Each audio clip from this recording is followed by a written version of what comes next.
धीरेन्द्र जी, आपसे ये समझना चाहेंगे, बमुश्किल अभी 6 महीने वो जो राष्ट्रीय स्तर पर बीजेपी की कामयाबी थी, उससे राज्य इकाई, जो बीजेपी की राज्य इकाई है, वो बना नहीं पाई राज्य में।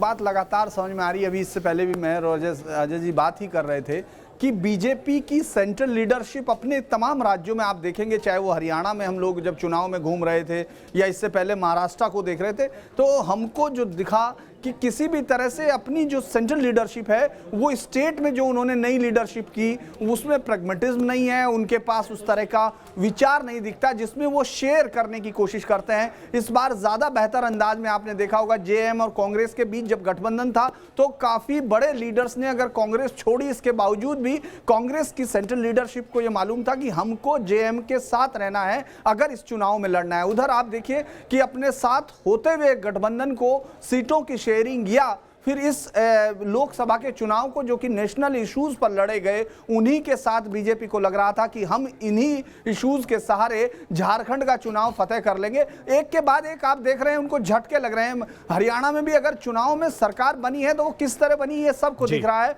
और महाराष्ट्र में जिस तरह गई है वो भी दिख रहा है। लेकिन आपको लगेगा कि जैसे जो लोकल जो लीडरशिप है, स्टेट स्तर की जो लीडरशिप है, वो एरोगेंस के साथ साथ अपनी स्टेट के जो ग्राउंड सिचुएशंस हैं उन पर काम करने की बजाय नेशनल इश्यूज को अपने हक में मान रही है। यानी वो चाहती है कि नरेंद्र मोदी और अमित शाह की जोड़ी उनके लिए स्टेट चुनाव में भी वोट इकट्ठे करके उनकी गोद में दे दे, और जहां वो फेल होते हैं वहां वो पार्टी आपको उसका हल दिखाई देता है। जी रविकांत इस वक्त हमारे साथ जुड़ चुके हैं। धीरेन्द्र, हम आते हैं आपके पास। रविकांत, भारतीय जनता पार्टी के पूरे चुनावी अभियान को देखें तो भारतीय जनता पार्टी ने कहीं कोई कसर छोड़ी नहीं। प्रधानमंत्री जी की 9 सभाएं, गृह मंत्री जी की कई और सभाएं, उसके साथ भारतीय जनता पार्टी के कई और नेता, योगी आदित्यनाथ, तमाम नेता मौजूद रहे झारखंड में चुनाव प्रचार के दौरान। लेकिन जो मुद्दे रहे वो आमतौर पर राष्ट्रीय मुद्दों पर वहां चर्चा और बहस होती रही। चाहे हम सिटीजनशिप अमेंडमेंट एक्ट की बात करें जो कि उस समय सीएबी था, धारा 370 के निष्क्रिय किए जाने की बात करें, या फिर किस तरह से एक डिलीवरी करने वाली सरकार देश में है, इसकी चर्चा करें। क्या लगता है आपको, झारखंड में जनता ने इन तमाम बातों को राष्ट्रीय स्तर तक ही छोड़ दिया और स्थानीय मुद्दों को ही अपना आधार बनाया, और भारतीय जनता पार्टी का शीर्ष नेतृत्व इस बात को नहीं समझ पा रहा है?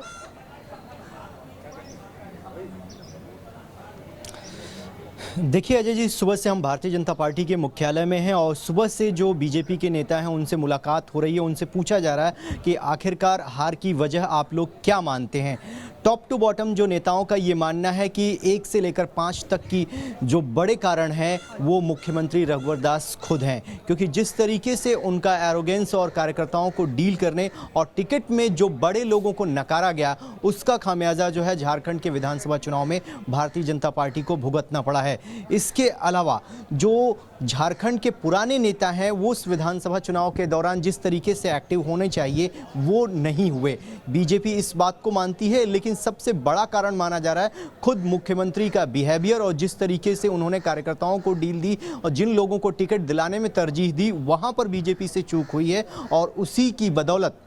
जो अभी सीटें बीजेपी जीतती हुई दिखाई दे रही है, उससे भी कम का आकलन केंद्रीय नेतृत्व और बीजेपी के नेताओं ने किया था, लेकिन प्रधानमंत्री की रैली की वजह से। रवि, मैं एक बहुत छोटा सा सवाल आपके सामने रखना चाहता हूं। भारतीय जनता पार्टी के मौजूदा प्रणाली में क्या कोई मुख्यमंत्री इतना ताकतवर हो सकता है कि वो केंद्रीय नेतृत्व की बातों को दरकिनार कर अपनी मनमर्जी चला सके? या ये अगर सवाल को मैं थोड़ा सा और बड़ा कर दूं, जैसे इंदिरा गांधी के दौर में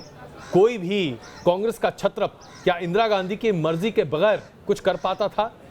आज भारतीय जनता पार्टी के शीर्ष नेतृत्व के सामने किसी भी मुख्यमंत्री की इतनी बिसात हो सकती है क्या?